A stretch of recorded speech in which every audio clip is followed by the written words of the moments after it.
ஆண்டவராக இயேசு கிறிஸ்துவின் நாமத்தினாலே மீண்டும் சந்திப்பதில் மிகுந்த சந்தோஷம். நாம் இன்னைக்கு கர்த்தருடைய வார்த்தைக்கு நேராக கடந்து போகிறோம். நாம் யாவரும் கண்களை மூடி ஆண்டவருடைய சமூகத்தில் நாம் கர்த்தருடைய வார்த்தைக்காக ஜெபம் பண்ணி கடந்து போவோம். சர்வ வல்லமையுள்ள எங்கள் ஆண்டவரே, இந்த அருமையான காலை வேளைக்காக உமக்கு ஸ்தோத்திரம். உடைய மகிமையுள்ள கரத்தில் எங்களை தாழ்த்துகிறோம். நாம் எப்பொழுதெல்லாம் கூடி வருகிறோமோ நீர் அப்பொழுதெல்லாம் எங்களோடு கூட பேச வல்லமையுள்ளவராக இருக்கிறீர். உடைய வசனத்தினுடைய மகத்துவங்களை ஆழத்தை நீர் எங்களுக்கு சொல்லிக் கொடுக்கவும் அதன்படி நாங்கள் செய்யவும் ஆண்டவரே விருப்பத்தையும் செய்கையும் உண்டாக்குற தேவனாய் இருக்கிறீர். அப்பா, இந்த வசனத்தை கேட்கிறவர்களாய் மாத்திரம் அல்ல ஆண்டவரே, அதன்படி செய்கிறவர்களாயும் நீர் எங்களை மாற்ற போகிற தயவுக்காய் உமக்கு ஸ்தோத்திரம். உடைய மகிமையுள்ள கரத்தில் எங்களை தாழ்த்துகிறோம். நீர் பேசும், நீர் இடைபடும். எங்கள் ஆண்டவர் இயேசுவின் நாமத்தில் பிதாவே, ஆமென். இன்னைக்கு வேத வசனத்தின் ஆதாரமாக நாம் என்ன எடுக்க போறோம்னா, பிலிப்பியருக்கு எழுதின நிருபம் 3ஆம் அதிகாரம் 17வது வசனத்தை நாம் வாசிக்க கேட்கலாம். பிலிப்பியருக்கு எழுதின நிருபம் 3ஆம் அதிகாரம் 17வது வசனம். சகோதரரே, நீங்கள் என்னோடு கூட பின்பற்றுவர்களாகி நாங்கள் உங்களுக்கு வழிகாட்டுகிறபடி நடக்கிறவர்களை மாதிரியாக நோக்குங்கள். இந்த வசனத்தை நீங்க கொஞ்சம் நோக்கி பார்த்தீங்கன்னா, இந்த வசனத்தினுடைய ஆழத்துக்குள்ள நீங்க கொஞ்சம் போய் பார்த்தீங்கன்னா, பவுல் என்ன சொல்றாருன்னா, நீங்கள் என்னோடு கூட பின்பற்றுகிறவர்களாகி, நான் எப்படி பின்பற்றணும் அதே மாதிரி நீங்கள் என்னை பின்பற்றணும். அப்படி பின்பற்றுறதுக்கு நாங்கள் என்ன செய்கிறோம், ஒரு சிலரை உங்களுக்கு வழிகாட்டுகிறவர்களாக வைக்கிறோம். ஒரு சிலரை வைக்கிறோம். அதை பார்த்து அவங்கள மாதிரியாக வச்சு நீங்கள் அவங்கள ஃபாலோ பண்ணுங்க. அதோட அர்த்தம் என்னன்னா, அவர் கிறிஸ்துவை ஃபாலோ பண்ணுகிறார். அவர் எப்படி ஃபாலோ பண்ணுறாரோ அதே மாதிரி கொஞ்சம் பேரை மாடலாக வைக்கிறாரு. அதாவது ஒரு நம்பிக்கையாக வச்சுட்டு போகிறாரு. இவங்கெல்லாம் என்ன மாதிரியே ஃபாலோ பண்ணுறாங்க, இவங்கள ஃபாலோ பண்ணீங்கன்னா போதும், நீங்கள் கிறிஸ்துவக்கிட்ட வந்துடலாம் அப்படின்னு அதோட அர்த்தம். அப்போ அவர் நம்பிக்கை வைக்கிற அளவுக்கு ஒரு கூட்டத்தை உருவாக்கி இருக்கிறார். அதாவது அவர் எப்படி கிறிஸ்துவ ஃபாலோ பண்றாரோ அதே மாதிரி ஒரு கூட்டம் அவரை ஃபாலோ பண்ணுது. அப்போ பவுலுக்கு தெரியுது, நான் கிறிஸ்துவை பின்பற்றுகிறது போல நீங்கள் என்னை பின்பற்றுங்கள்னு சொன்னாரு. இப்போ ஒரு கூட்டம் பின்பற்ற ஆரம்பிச்சிருச்சு. தைரியமா அவங்கள ஒரு மாடலா வச்சுட்டு போறாரு. இவங்கள ஃபாலோ பண்ணுங்க, கண்டிப்பா நீங்க பரலோகத்துக்கு வந்துருவீங்க. எவ்வளவு ஒரு கான்ஃபிடென்ட் பாருங்க. இப்படி ஒரு வாழ்க்கை அல்லது இப்படி ஒரு மாதிரியா தான் நீங்களும் நானும் மாறணும். நம்மளை நம்பி ஆண்டவர் ஒரு மாடலா வைக்கணும். இவனை பாருங்க, இவனை மாதிரி நீங்க செஞ்சிட்டீங்கன்னா போதும், பரலோகத்துக்கு வந்துடலாம். இப்படி ஒரு நிச்சயம் நமக்கு கிடைக்குமா? பழைய ஏற்பாட்டு பரிசுத்தவான்கள் அத்தனை பேரும் நமக்கு மாடலா தான் இருக்கிறாங்க. ஆனா வசனம் சொல்லுது, அவர்கள் நம்மை அல்லாமல் பூர்ணராகாதபடி தேவன் விசேஷித்த நன்மையானது ஒன்றை. அவங்க எல்லாம் பூர்ண பரிசுத்தவான்கள் தான், அதுல எந்த மாற்று கருத்துமே கிடையாது. அதாவது ஆபிரகாம் விசுவாசத்துக்கு இருக்கிறாரு, மோசே சாந்த குணத்துக்கு இருக்கிறாரு, தாவீது இருதயத்துக்கு ஏற்றவராக இருக்கிறாரு. இப்ப இவங்க எல்லாரையும் நீங்க பாருங்க, ஏதோ ஒரு விதத்துல தேவனுக்கு மாடலாக தேவன் நமக்கு அவங்கள மாடலா வச்சிருக்கிறார். ஆனால் பவுல் சொல்றாரு, நான் உங்களை ஒரு சிலரை மாடலாக நான் வச்சுட்டு போறேன் அப்படின்னு சொல்லி. அப்ப அந்த மாடலாக வாழுகிற வாழ்க்கை நமக்கு வரணும். இவங்க எல்லாம் யாரை பார்த்து மாடலா இருக்கிறாங்க அப்படிங்கிறத பவுலை பார்த்து. அதனாலதான் நான் சொல்லுவேன், இன்னைக்கு பவுலினுடைய உபதேசங்கள்ல சபை கட்டப்பட்டிருக்குது. பெரும்பான்மையாக எழுதப்பட்ட புஸ்தகங்கள், பெரும்பான்மையான புஸ்தகங்கள் பவுல் எழுதுறது. காரணம் என்ன? பவுல் வெறும் எழுதுனதுனால மட்டுமே அது பவுல் எழுதினால மட்டுமே அது வேதமா மாறி இல்லை. முதல்ல பவுல் தன் வாழ்க்கையை அதை அபியாசப்படுத்துறாரு. அவர் செஞ்சு பார்த்து அவர் செஞ்சிட்ட சக்சஸ் ஆன பிறகுதான் அவர் சொல்றது வேதமா மாறுது. பிரசங்கம் பண்ற எல்லாருடைய பிரசங்கமும் வேதமா மாறாது. பிரசங்கம் பண்ற எல்லாருடைய பிரசங்கமும் இருதயத்தை தொடாது. அல்லது நாம சொல்லக்கூடிய எல்லாமே கர்த்தருடைய வார்த்தையா மாறிடாது. பாருங்க, நாம என்ன சொல்றோமோ அதை முதல்ல நம்ம வாழணுமா. அப்படி வாழ்ந்துட்டோம்னா நம்ம சொல்லக்கூடியது எல்லாமே ஒரு மாடலா மாறிடும், ஒரு வேதமா கூட மாறிடும். எவ்வளவு பெரிய ஒரு ஆசீர்வாதம். இன்னைக்கு நாம எல்லாருமே, அதான் ஒரு பெரிய பரிசுத்தவான் எனக்கு சொல்லி கொடுத்தாரு, சாலமோன் ஏன் விழுந்து போனான் அப்படிங்கிறதுக்கு அவர் சும்மா அவர் அளவில் ஒன்று சொல்லி கொடுத்தாரு. என்னன்னா, சாலமோன் வெறும் பிரசங்கியாய் மட்டும் இருந்தான். அவன் பிரசங்கி, அவ்வளவுதான். அவன் வாழ்க்கையில் அதை அபியாசப்படுத்தல. நிறைய அட்வைஸ் பண்ணான், ஊருக்கெல்லாம் அட்வைஸ் பண்ணானாமா, ஆனா அவன் வாழ்க்கையில் அதை அபியாசப்படுத்தல. அதனுடைய விளைவு என்ன? அவன் விழுந்து போனான். ஆனா இன்னைக்கு அவனை படிக்கிற எத்தனையோ பேர் ஆண்டவருக்குள்ள வராங்க, மாற்றப்படுறாங்க, நிறைய காரியங்களை பெற்றுக்கொள்றாங்க. அவனுடைய புத்தகங்கள் எவ்வளவு பிரயோஜனமா இருக்கு. ஆனால் சாலமோனுடைய வாழ்க்கை விழுந்து போனது. அதான் சொல்றேன், முதல்ல வேத வசனம் நமக்கு, நம்ம பேசுறதை விட நம்ம தான் மாடல், நம்ம தான் எல்லாருக்கும் முன்மாதிரியாக இருக்கணும். அதைத்தான் கர்த்தர் சொல்றாரு. ஒரு கிறிஸ்தவன் ஒரு சுவிசேஷம் சொல்லி ஒரு ஆளை மாத்துவதை விட ஒரு கிறிஸ்தவன் வாழ்ந்து ஒருத்தரை மாத்திரலாம். ஒரு ஏரியால நீங்க வாழ்றதா சாட்சி. அதான் ஆண்டவர் சொல்ற, நீங்களே எனக்கு சாட்சிகளாக இருப்பீர்கள். போய் நீங்கள் எருசலேம் தொடங்கி புறஜாதியார் தேசம் வரைக்கும், பூமியின் முடிவு பரியந்தமும் கடைசி பரியந்தமும் எனக்கு சாட்சிகளாக இருப்பீர்கள்னு கர்த்தர் சொல்றாரு. அப்படின்னா நம்ம தான் சாட்சி. நம்மளை வச்சு தான், நம்ம தான் மாடல். நம்மளை வச்சு தான் இந்த உலகம் இயேசு கிட்ட வரும். இப்போ பாருங்க, இந்த வேதம் இருக்குது, பழைய ஏற்பாடு தான் இருந்துச்சு. புதிய ஏற்பாடு வரத்துக்கு 200 வருஷம் கம்பைல் பண்ணி முடிக்கிறதுக்கு ஒரு 2 நூற்றாண்டு 2-3 நூற்றாண்டு ஆகிப்போச்சு. நமக்கு வேதம் சீகன் பால் கொலியா சேர்க்கறதுக்கு கிட்டத்தட்ட ஒரு 17 நூற்றாண்டு ஆயிடுச்சு. ஆனா இத்தனை ஆண்டு காலமும் நமக்கு வேதம் இல்லை. ஆனா யார் இருந்ததா? அந்த வேதத்தை இயேசு கிறிஸ்து சொன்னதை கேட்டு வந்த தோமா, அவருடைய சாட்சி, அவர் மூலமாய் உருவானவர்கள், அவர்களுடைய சாட்சி. அப்ப நாம தான் மாடல். நம்ம என்ன செய்யறோம்? நல்ல பிரசங்கம் பண்ணா பெரிய கூட்டம் ரட்சிக்கப்பட்டோம். நம்ம தான தர்மங்கள் பண்ணா ஒரு பெரிய கூட்டம் ஆண்டவர்கிட்ட வந்துரும். நீங்க என்ன செஞ்சாலும் சரி, நீங்க தான் மாடல். அதனாலதான் பவுல் சொல்றாரு, உங்களை நீங்களே எங்களுடைய நிருபங்களாக இருக்கிறீர்கள் சொல்றாரு. அப்ப நாம தான் அவருடைய நிருபம், நாம தான் அவருடைய மாடல். இந்த மாடலா மாறுறதுக்கு நம்ம என்ன பண்ணணும்? அதான் இன்னைக்கு நம்ம சொல்றோம், இப்படி இருக்கணும், அப்படி இருக்கணும். ஏனோக்கு தேவனோட கூட சஞ்சரித்தான். சஞ்சரித்தான்னா என்ன பண்ணி அவன் சஞ்சரித்தான், அதான் ரொம்ப முக்கியம். இருதயத்துக்கு ஏற்றவனாய் தாவீது இருந்தானா, எதை செஞ்சதுனால அவன் இருதயத்துக்கு ஏற்றவனாய் இருந்தான்? ஒரு லைன் கிடையாது, அதுக்கு பின்னாடி ஒரு வாழ்க்கை இருக்குது. தாவீதுடைய முழு வாழ்க்கையும் இருக்கு. 120 வருஷம் மோசேயுடைய வாழ்க்கை. கடைசியா கர்த்தர் சொல்றாரு, ஒரு நண்பனோடு கூட பேசுவதை போல நான் பேசுகிறேன். இதை அவன் அட்டைன் பண்றதுக்கு கிட்டத்தட்ட 80 இருந்து 120 வருஷம் அவன் வாழ வேண்டி இருந்துச்சு. வெறும் பிரசங்கம் பண்ணி ஒரு நல்ல பிரசங்கியார்னு பேர் எடுக்கிறதை விட நல்ல தேவ மனிதன் பேர் எடுக்கணும். அதான் ரொம்ப முக்கியம். நல்ல விசுவாசின்னு பேர் எடுக்கணும். நல்ல உங்க டேலண்ட்டை வச்சு நல்ல பாடகர், நல்ல இசையமைப்பாளர், இவர் அநேகருக்கு உதவி செய்கிறவர், இதெல்லாம் ஓகே. ஆனா இது எல்லாத்த விட முக்கியம் நம்முடைய உள்ளான மனுஷன். அந்த உள்ளான மனுஷனுக்குள்ள இருக்கிறதா வெளிப்படும். அந்த வெளிப்படுறதா மற்றவங்களுக்கு மாடல். இப்ப நம்மள ஆண்டவர் மாடலா வச்சுட்டு போயிருக்கிறார். பவுல் சொல்றாரு, நான் உங்களை ஒரு சிலரை உங்களுக்கு மாதிரிகளாக வைக்கிறேன், அவங்கள ஃபாலோ பண்ணுங்க. அவங்கள நீங்க ஃபாலோ பண்ணீங்கன்னா பரலோகத்துக்கு வந்துடலாம். எனக்கு ஒரு ஆசை, இப்ப நம்மள ஆண்டவர் அப்படி சொல்ல முடியுமா? இவனை ஃபாலோ பண்ணுங்க, இந்த போதகரை ஃபாலோ பண்ணுங்க, இந்த சுவிசேஷகரை ஃபாலோ பண்ணுங்க, இந்த தீர்க்கதரிசியை ஃபாலோ பண்ணுங்க, நீங்க எங்கிட்ட வந்துருவீங்க அப்படின்னு சொல்ல முடியுமா? நான் வேதத்துல ரொம்ப ஒரு அற்புதமான விஷயத்தை பார்த்தேன். நம்ம லாசரு மரிக்கிறார், அவர் இயேசு கிறிஸ்து வருகிறார் அந்த கிராமத்திற்கு. இப்ப மார்த்தாலும் மரியாலும் இயேசு சந்திக்க வராங்க. ஃபர்ஸ்ட் மார்த்தாள் வராங்க. மார்த்தாள் வந்தபோது அவங்க மட்டும் வந்தாங்க, இயேசு கிட்ட பேசினாங்க, திருப்பி போயிட்டாங்க. போய் மரியாளை கூப்பிடுறாங்க. ஆனால் மரியாள் வரும்போது ஒரு பெரிய கூட்டம் அவளுக்கு பின்னால் வந்தது பாருங்களேன். இப்ப தேவன் எதுக்காக அற்புதம் செய்ய வந்தார்னா, தன்னை சுத்தி இருந்தவர்கள் விசுவாசிக்கத்தக்கதாக நாங்க சொல்றார். அப்ப இயேசு லாசருவை உயிரோடு கூட எழுப்புறதே அந்த சுத்தி உள்ளவங்க எல்லாம் அவரை விசுவாசிக்கிறதுக்கு தான். அப்ப சுத்தி உள்ளவங்க வரணுமே, அந்த கல்லறைக்கு வரணுமே. எல்லாரும் வந்தாதானே அங்க அற்புதம் பண்ண முடியும். அப்ப எல்லாரும் வருவதற்கு மார்த்தாள் பிரயோஜனப்படலை பாருங்க. அவங்க வந்தாங்க, பார்த்தாங்க, போனாங்க. ஆனால் மரியாள் வரும்போது ஒரு கூட்டம் அவள் பின்னால் வந்தது. இதுக்கு தான் மரியாளை கர்த்தர் வச்சிருந்தார். அப்போ மரியாள் ஒரு மாடல். இந்த அம்மாவை ஃபாலோ பண்ணா இயேசு கிட்ட வந்துடலாம், அதான் அவருடைய ஆவிக்குரிய சத்தியம். இந்த அம்மாவை ஃபாலோ பண்ணா இயேசு கிட்ட போய் சேர்ந்துடலாம். நம்மளும் அப்படிதான் இருக்கணும். என்னத்துக்காகவோ இப்ப மரியாதை அவங்க எதுக்கு ஃபாலோ பண்ணாங்க தெரியுமா? அவ கல்லறைக்கு ஓடுறாளே, அழ போறாளே அப்படின்னு நினைச்சு தான் ஃபாலோ பண்ணாங்க. ஆனா அங்கே போனா ஒரு உயிர்த்தெழுதல் நடக்கிறது. அங்கே போனா அங்கே கிறிஸ்து வருகிறார். அங்கே போனா அங்கே நடக்கிற அற்புதங்களை அவர்கள் பார்த்து விசுவாசிக்கிறார்கள். அவங்க ஆவிக்குரிய வாழ்க்கைக்கு ஒரு பிரயோஜனம் நடக்கிறது. அப்போ மரியாதை ஃபாலோ பண்ணா என் ஆத்மா மீட்கப்படும் அங்க நடக்குது பாருங்க. அதைத்தான் சொல்றேன். நம்மளை எதுக்கு ஃபாலோ பண்றாங்கன்றது ரெண்டாவது. என்னை ஃபாலோ பண்ணா அவர்கள் பரலோகத்துக்கு போவாங்க. இந்த கான்ஃபிடென்ட் நம்ம மேல பரலோகம் வைக்கணும். நம்மளை கர்த்தர் அந்த நம்பிக்கைக்கு கொண்டு வரணும். இந்த சபைக்கு போனா அவன் கண்டிப்பா பரலோகத்துக்கு வருவான். இந்த ஊழியக்காரனை பின்பற்றினா அவன் கண்டிப்பா பரலோகத்துக்கு வருவான்னு பரலோகம் உங்களையும் என்னையும் நம்புதா? இல்லைன்னா ஊழியம் பண்ணி என்ன பிரயோஜனம்? இன்னைக்கு நாம எல்லாருமே ஊழியமா இருக்கட்டும், ஆவிக்குரிய வாழ்க்கையா இருக்கட்டும், நான் சேர்த்தே சொல்றேனே. நான் வெறும் ஊழியர்களை பத்தி மட்டுமே சொல்லவில்லை, நான் விசுவாசிகளையும் சொல்றேன். நம்மள ஆண்டவர் ஒரு ஏரியாவில் வச்சிருக்கிறாரு. இப்போ நம்ம சபை இருக்குது, நம்ம சபையை ஒரு இடத்துல வச்சிருக்கிறாரு. எதுக்காக வச்சிருக்கிறாரு? நம்ம அங்க இருக்கிறவங்களாம் கூடி ஆராதிக்கிறதுக்காக மட்டுமா? அது ஒரு ஆராதனைக்கு கூடுகிற ஒரு கூடுகையான இடம் என்று நீங்கள் நினைப்பீர்களானால் நீங்கள் தவறு செய்கிறீர்கள், அல்லது நாம் தவறு செய்கிறோம். சபை என்கிறதோ அல்லது உங்கள் வீடோ நீங்கள் வெறும் கூடுகிற இடம் அல்ல, அல்லது வெறும் நாம் வாழுகிற இடம் அல்ல. அது அந்த இடத்திற்கு விளக்கு என்று வசனம் சொல்கிறது. மலை மேல் இருக்கிற பட்டணம், அந்த வெளிச்சத்துக்கு எல்லாரும் வரணும். அந்த வெளிச்சம் தான் மாடல். நம்மளை பார்த்து வந்து ஜனங்க ரட்சிக்கணும், ரட்சிக்கப்படணும், ஆண்டவரை ஏற்றுக்கொள்ளணும். அந்த இடத்துக்கு நீங்கள் நானும் வரணும். அப்ப நாம தான் மாடலாக இருக்கிறோம் என்று ஆண்டவர் சொல்றார். இந்த மாடலை பேஸ் பண்ணி தான் இந்த முழு உலகமும் ரட்சிக்கப்பட போகுது. நாம சாட்சியா இருக்கிறத வச்சுதான் முழு உலகத்தை ரட்சிக்கணும். அப்ப இந்த முழு உலகமும் இன்னும் ரட்சிக்கப்படாம இருக்குன்னா என்ன காரணம்? கிறிஸ்துவினுடைய மாடல் இன்னும் அதிகப்படியாக வெளிப்படவில்லை. காந்தி ஒரு முறை மகாத்மா காந்தியை பார்த்து சொன்னாங்களாம், இயேசுவை ஏற்றுக்கொள்ள சொல்லி. அப்ப அவர் சொன்னதான வார்த்தையாக எனக்கு தெரியாது, சொன்னது மட்டும் அவர் சொன்னதாக சொன்னாங்களாம், நான் ஒரே ஒரு கிறிஸ்தவனை பார்த்தேன், அது இயேசு கிறிஸ்து. இன்னொரு கிறிஸ்தவனை பார்க்கல. அப்ப என்ன அர்த்தம்? அந்த கிறிஸ்துவினுடைய மாடல் அவர் பார்க்கல. இருக்கிறாங்க, நிறைய பேர் இருக்கிறாங்க, அவர் பார்க்கல. அவர் ஏரியால இல்ல, அவர் பார்வைக்கு இல்ல. அதைத்தான் சொல்ல வரேன். நாம ஒரு மாடல்.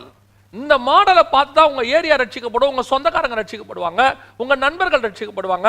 நம்ம எப்பவுமே ஒன்று தெரிஞ்சுக்கணும், கர்த்தர் என்னை ரட்சித்திருக்கிறாரு. நாம உடனே என்ன சொல்லுவோம், எங்க சொந்தக்காரங்களாம் ரட்சிக்கப்பட மாட்டாங்க, அவங்களாம் ரொம்ப திமிர் பிடிச்சவங்க, அவங்களாம் வந்துட்டு ஆண்டவர் ஏற்றுக்கொள்ள மாட்டாங்க, விக்கிரக ஆராதனை இருக்கிறாங்க. வாட் எவர் இட் இஸ், உங்கள் சாட்சி அவர்களை மாற்றும். உங்க வாழ்க்கையில் நடக்கிற சம்பவங்கள் அவர்களை மாற்றும். உங்களுக்குள்ள கர்த்தர் செய்கிறதான மாற்றங்களை அவர்கள் பார்க்கும் பொழுது மெய்யாகவே கிறிஸ்து நம்மோடு கூட இருக்கிறார் என்பதை அவர்கள் உங்களை பார்த்து புரிந்து கொள்வார்கள். அவர்களுக்கு ஒரு தேவை வரும்போது உங்களிடத்துல ஓடி வருவார்கள். காரணம் என்ன தெரியுமா? we are the models. அப்படிதான் ஆண்டவர் நம்மளை வச்சிருக்கிறார். சரி, இப்ப நான் மாடலா இருக்கணும்னு சொல்றீங்களே, பவுல் சொல்றாரு, தெளிவா சொல்றாரு. 1 கொரிந்தியர் 11:1 4:16 ரெண்டு இடத்துலையும் சொல்றாரு, நான் கிறிஸ்துவை பின்பற்றுகிறது போல நீங்கள் என்னை பின்பற்றுங்கள்.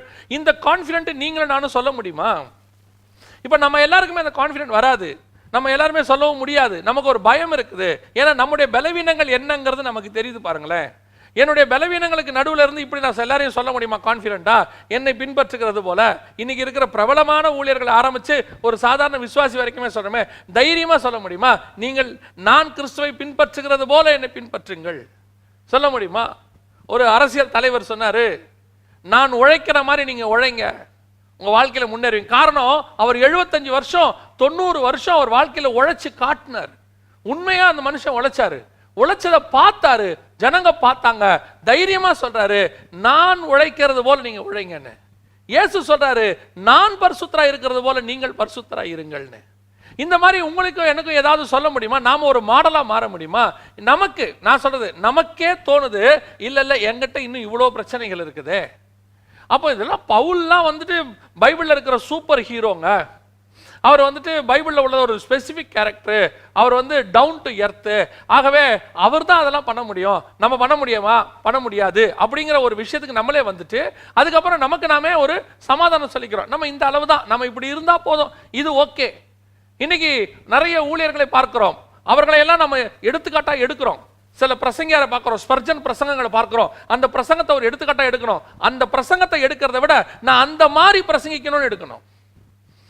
சில பரிசுத்தவானுடைய வாழ்க்கையை பார்க்கிறோம், ஒரு தன்னலம் கருதாம எல்லாவற்றையும் ஏழைகளுக்கு கொடுத்து எல்லாவற்றையும் வாழ்ந்த ஒரு பரிசுத்தவானை பார்க்கிறோம், இவரை மாதிரி நான் இருக்கணும் அப்படின்னு ஒரு முடிவு எடுக்கிறோம். அதே மாதிரி ஒரு சிலரை பார்க்கிறோம், இந்த ஆளை மாதிரி இருக்க கூடாது, வசனத்துக்கு விரோதமா இப்படி பேசிக்கிட்டு ஜனங்களை மோசம் போக்குற இந்த கூட்டத்தில் நான் இருக்க கூடாதுன்னு முடிவு எடுக்கிறோம். அப்ப இந்த ரெண்டு மாடல் இருக்கு பாருங்களேன். இந்த ரெண்டு மாடல் நான் எந்த மாடலா இருக்கிறேன்? இப்ப சுய பரிசோதனை தான் முக்கியம் பாருங்க. மற்றவங்களை பத்தி பேசுறதுல அப்புறம் நான் சுய பரிசோதனை, தட் இஸ் வெரி இம்பார்ட்டன்ட். இப்ப நான் அந்த மாடலா இருக்கிறேனா அப்படின்னு கேட்டா, உங்களுக்கு எனக்கும் உள்ளுக்குள்ள இருக்கக்கூடிய பலகீனங்கள், உள்ளுக்குள்ள இருக்கக்கூடிய பாவங்கள் நமக்குள்ள இருக்கு. அது என்ன செய்யுது?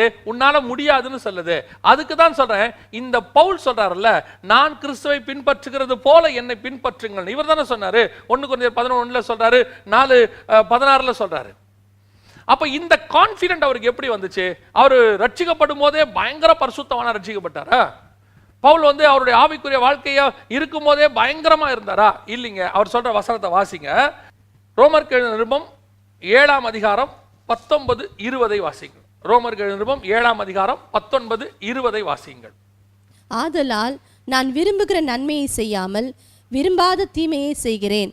அந்தபடி நான் விரும்பாததை நான் செய்தால் நான் அல்ல, எனக்குள்ளே வாசமா இருக்கிற பாவமே அப்படி செய்கிறது. நல்லா கவனிச்சு பாருங்க. அவர் சொல்றது அவருடைய ஆவிக்குரிய வாழ்க்கையோட ஸ்டார்டிங். இது முடிக்கிற நேரத்தில் சொல்றது இல்ல, ஆவிக்குரிய வாழ்க்கையோட ஸ்டார்டிங்கை பத்தி பேசும்போது அவர் சொல்றாரு, நான் விரும்பாததையே செய்கிறேன். எனக்கு அப்படின்னா என்னங்க அர்த்தம்? அப்படி எப்படி விரும்பாத எப்படி செய்ய முடியும்? செய்ய முடியும். அவர் சொல்றாரு, என் மனது ஒன்று செய்ய வேணான்னு எனக்கு சொல்லுது, உள்ளுக்குள்ள எனக்குள்ள இதெல்லாம் செய்யக்கூடாதுன்னு எனக்கு சொல்லுது, ஆனால் எனக்குள் பிழைத்திருக்கிற பாவ சரீரமானது அதை செய்கிறது. உங்க வாழ்க்கையில என் வாழ்க்கையில இன்னைக்கு இந்த ஸ்டேட்ல தான் நம்ம எல்லாருமே இருக்கிறோம். இதுதான் நமக்கு இன்னைக்கு பிரச்சனை. இன்னைக்கு நிறைய பேர் பாவம் செய்ய வேணான்னு நினைச்சு பாவம் செய்யறாங்க. துணிகரமா பாவம் செய்யற ஒரு குரூப் இருக்கு, அதை விட்டுருவோம்.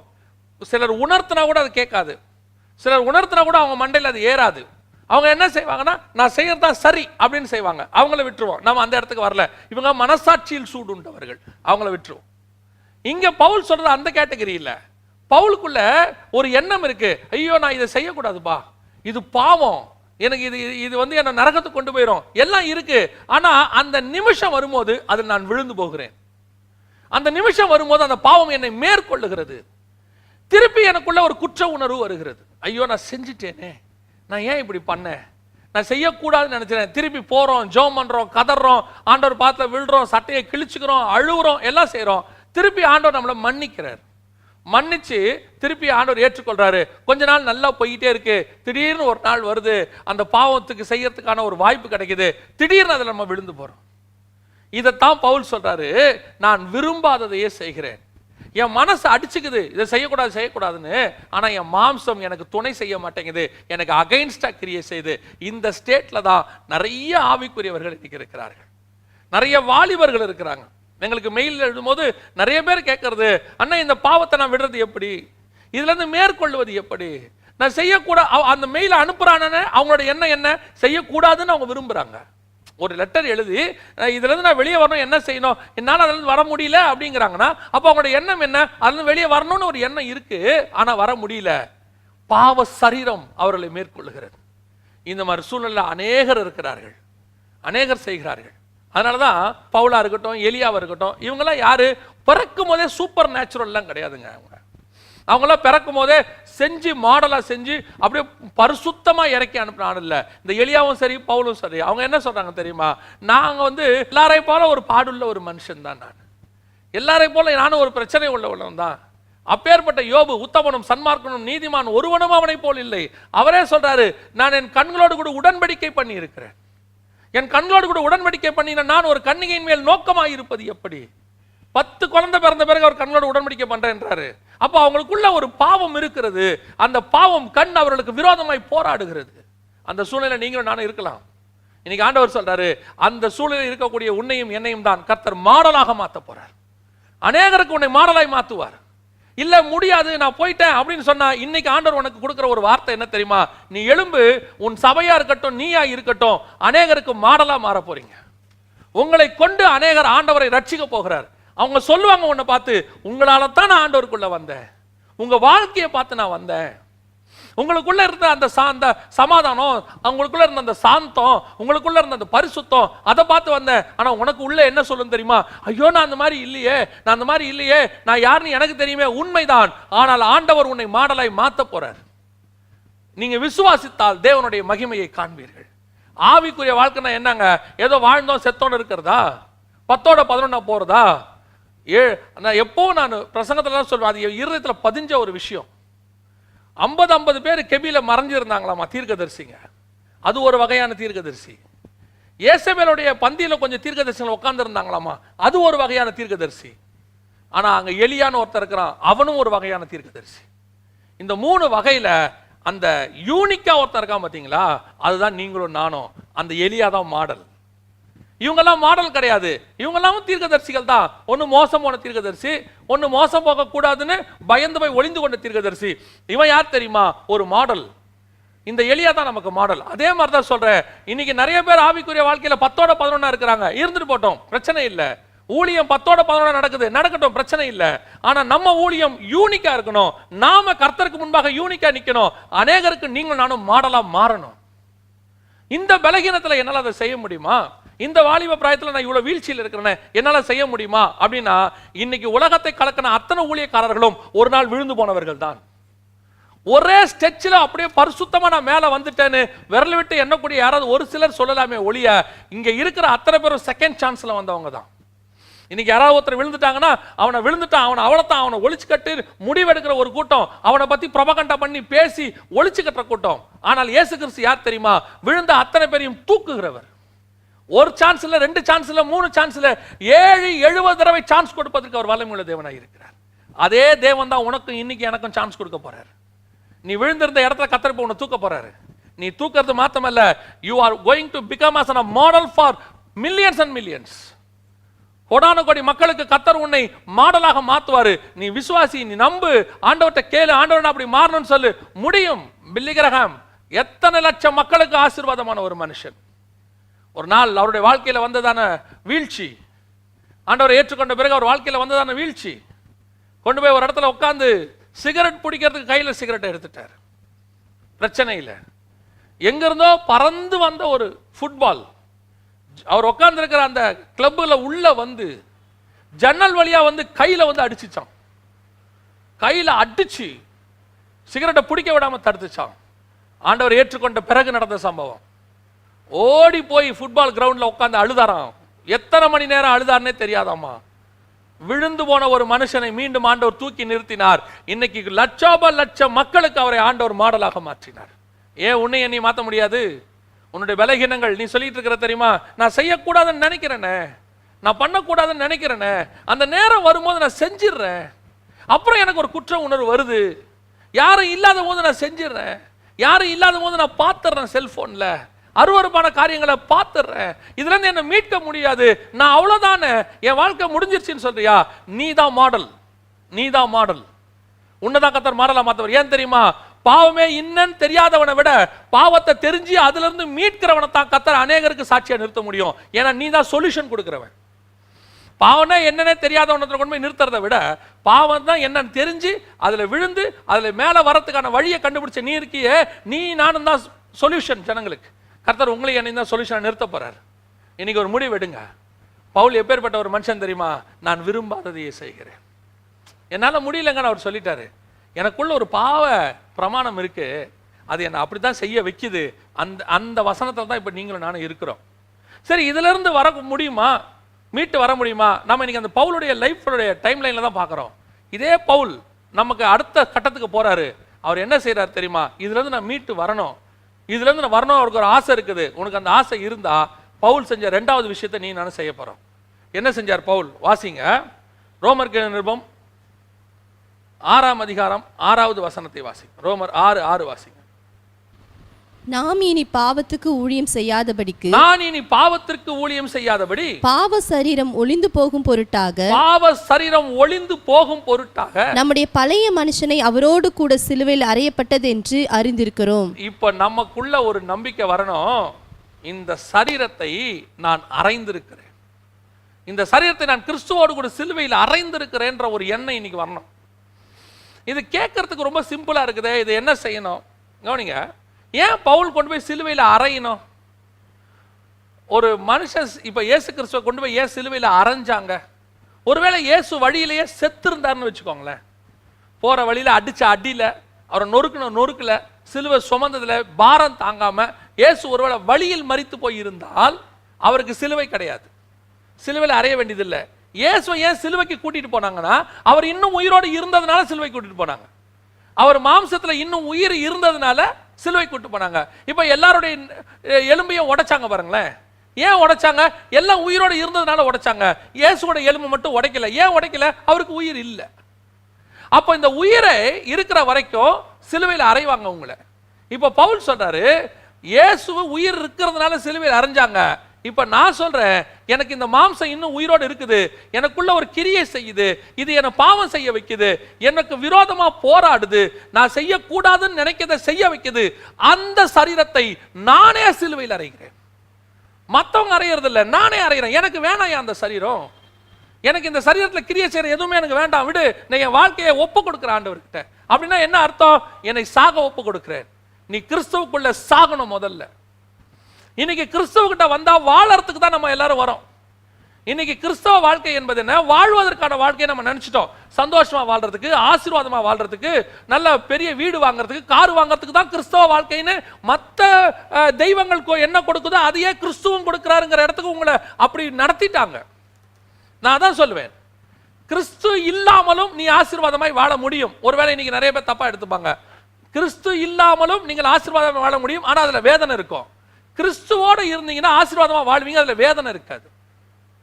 இப்ப கிறிஸ்துவோட வாழும் போது என்ன ஆசீர்வாதம்? கொலோசியர் நிருபத்தில் தெளிவா ஆண்டவர் சொல்றாரு, அவருடைய வலது பாரசத்தில் இருக்கிற மேலானவைகளையே நாடுங்கள்னு வசனம் சொல்லுது. அவருடைய வலது பாரசத்தில் இருக்கிற மேலானவைகளையே நாடுங்கள். இப்ப கிறிஸ்து கிட்ட உங்களை கூட்டிட்டு வரவங்க எதை நாட சொல்றாங்க? எதை பத்தி பேச சொல்றாங்க? இப்போ நல்லா கவனிங்க. ஒரு சிலர் என்ன சொல்றாங்க அப்படின்னா, ஒரு மூத்த ஊழியர் இப்படி சொல்றாரு, எனக்கு ஆச்சரியமா இருக்குது. அவர் சொல்றாரு, ஒருத்தன் பசியில் இருக்கிறான், ஒருத்தன் கஷ்டத்துல இருக்கிறான், அவங்ககிட்ட போய் இயேசுவை ஏத்துக்கன்னு சொன்னா ஏத்துப்பானா? ஆனா அவங்ககிட்ட இயேசு உனக்கு சோறு கொடுக்கிறாருன்னு சொல்லு, அவன் சந்தோஷமா வருவான்.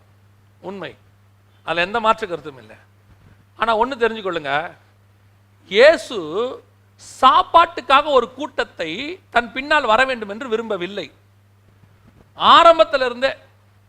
இப்போ நீங்க அவன் இயேசு கிட்ட சாப்பாட்டுக்காக வந்துட்டான்னு வச்சுக்கோங்களேன், அதுக்கப்புறம் இயேசு சாப்பாடு கொடுக்காட்டி அவன் போயிடுவான். ஆனா இயேசு ரட்சிப்பு, சந்தோஷம் கொடுக்கிறார், சமாதானம் கொடுக்கிறார்னு வர சொல்லுங்களேன். அவன் அதுக்காக ஒருவேளை வந்தானா இயேசு அவனுக்கு சாப்பாடும் கொடுப்பார் என்பதை அவன் அப்புறம் புரிந்து கொள்வான். சாப்பாட்டுக்காக வரவன் ரட்சிப்புக்காக வர மாட்டான். ஆனா ரட்சிப்புக்காக வரவன் சாப்பாடு கிடைச்சாலும் கிடைக்காவிட்டாலும் கர்த்தர்கிட்ட நிற்பான். இன்னைக்கு நாம அவனை கூப்பிடுறதே தப்பா கூப்பிடுறோம். அதுதான் இன்னைக்கு மிஸ்டேக். இன்னைக்கு நான் என்ன செய்யணும், என்னுடைய ஆசை இச்சைகளை எல்லாவற்றையும் சிலுவையில் அறைய வேண்டும் என்று இயேசு விரும்புகிறார். நான் அதுக்கு தான் இயேசுகிட்டே வந்தேன். அதுதான் முக்கியம். நான் சொல்ல வர பாயிண்ட் அதான். நான் அதுக்கு தான் இயேசுகிட்டே வந்தேன். கூப்பிடுறவன அதுக்கு தான் கூப்பிடணும். நீ வா, இயேசு வாழ வைக்கிற தெய்வம் தான். எதுல? உன்னை மறுரூபமாக்கி நித்திய ஜீவனுக்குள்ள வாழ வைக்கிறவர். அது வரைக்கும் இந்த சரீரத்தையும் வாழ வைக்க வல்லமை உள்ளவர்.